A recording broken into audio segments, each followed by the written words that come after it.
WhatsApp everybody, बहुत स्वागत है आपका हमारे चैनल में।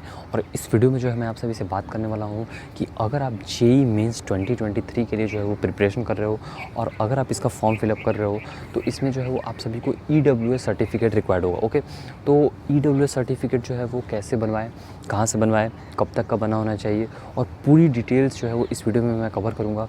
So watch this video till and. तो देखिए, सबसे पहले बात करते हैं कि जेईई मेंस की एग्ज़ामिनेशंस कब होती हैं और फाइनली जेईई मेंस में जो है वो आपको EWS रिक्वायर्ड कब होता है। तो देखिए, जेईई मेंस की एग्ज़ामिनेशंस आपको जो है वो जनवरी से लेकर मई के बीच में 2 बार होती है। पिछले साल जैसे कि 2022 में हुई थी।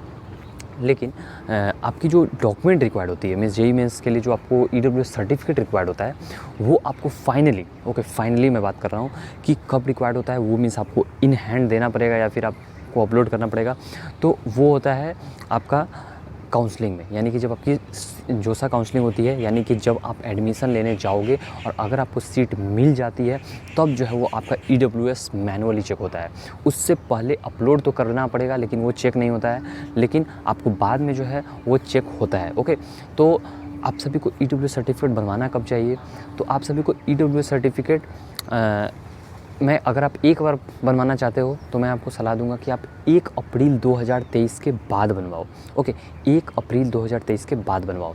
लेकिन अगर आप सेफ साइड पे रहना चाहते हो कि मुझे आगे कोई प्रॉब्लम नहीं चाहिए तो एक बार जो है वो आप सर्टिफिकेट जिस दिन नोटिफिकेशन आए उस दिन जो है वो अप्लाई कर देना। ओके, क्योंकि वो यूजुअली यही रहता है कि नोटिफिकेशन अगर सपोज़ कि जनवरी में आई तो पिछले साल का जैसा 2022 का था कि उसमें जो है वो 1 जनवरी 2022 के बाद का मांगा गया फर्स्ट टाइम, और सेकेंड टाइम जब जेईई एडवांस में अगर आप अपेयर होगे या फिर जब काउंसलिंग में होगे तो आपको 1 अप्रैल 2022 के बाद मांगा गया था। ओके, ये पिछले साल का मैं बता रहा हूँ। तो इस साल जो है वो वैसा ही पैटर्न को अगर रिपीट करे जेईई मेंस वाले करते हैं तो इन दैट केस आप जो है वो 2 सर्टिफिकेट अगर 2 बार अगर आप EWS बनवा लोगे तो आप एकदम सेफ साइड पे रहोगे। फर्स्ट टाइम जो है वो आपको जनवरी के बाद बनवाना होगा, जनवरी 2023 के बाद, और सेकेंड टाइम जो है वो आपको अप्रैल 2023 के बाद बनवाना होगा। लेकिन फाइनली मैं आपको बता दूं कि अगर जनवरी वाला आप नहीं भी बनवाओगे तो आपको कोई भी ज़्यादा दिक्कत नहीं है। आप जो है वो अपना अप्रैल 2023 के बाद बनवाओ, तब भी जो है बनवाओगे तो आपका चल जाएगा। अब इसमें जो है वो क्राइटेरिया ऐसा है तो वो सभी आपको फुलफ़िल होने चाहिए।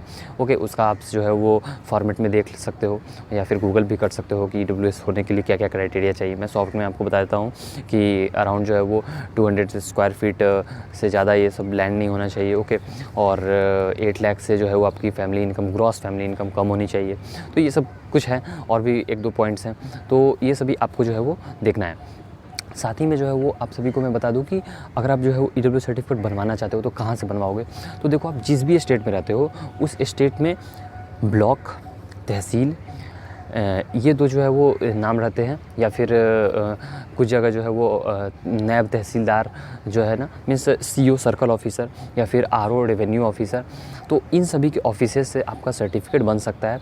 SDM, ओके, DM ऑफिस, तो इन सभी के ऑफिसेज से आपका सर्टिफिकेट अगर बनता है तो वो 100% वैलिड है। अगर आप किसी विलेज में रहते हो तो सोचोगे कि गांव के मुखिया से बनवा ले, नहीं चलेगा। आप अगर किसी सिटी में रहते हो सोचोगे कि वहाँ के जो है वो वार्ड पार्षद से बनवा ले, नहीं चलेगा। तो ये सभी जो है वो तमाम चीज़ें आप सभी को कंसिडर करनी पड़ेंगी। और इसका जो है वो आप सभी को वैलिड प्रूफ ये सभी देना पड़ता है सर्टिफिकेट बनवाते समय। एंड आप सभी को अपना मीन्स इस बात का ध्यान रखना है कि बाद में जो है वो आपका कुछ भी चीज़ उसमें गलत नहीं हो। मीन्स आपका name, father's name, address, family income, ये सब कुछ भी गलत नहीं हो।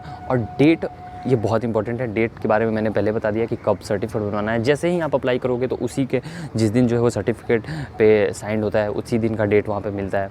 और एक चीज़ और है, फाइनेंशियल ईयर और वैलिड ईयर। ओके, तो अगर आप फॉर्मेट में देखोगे तो ऊपर में वैलिड ईयर रहता है, नीचे में फाइनेंशियल ईयर रहता है।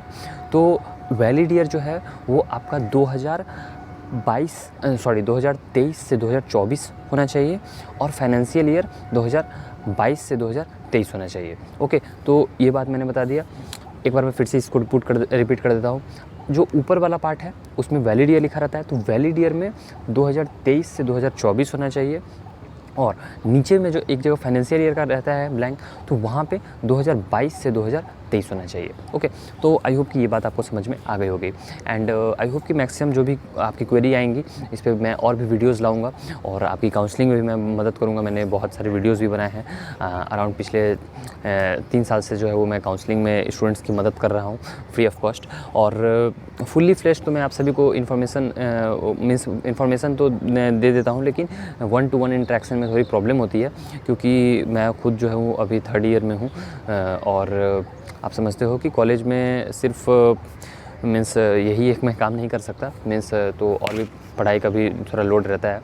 सो फिर भी मैं कोशिश करूँगा आपकी मदद करने के लिए एंड आप जो है वो चाहे तो टेलीग्राम ग्रुप ज्वाइन कर सकते हो, मैं उसका लिंक दे दूँगा। उसमें अराउंड 1000+ स्टूडेंट्स हैं जो कि आप अगर डाउट्स पूछोगे तो शायद वहाँ पे आपको रिप्लाई मिलने के चांसेस रहेंगे, तो वहाँ से भी आपको हेल्प हो जाएगी।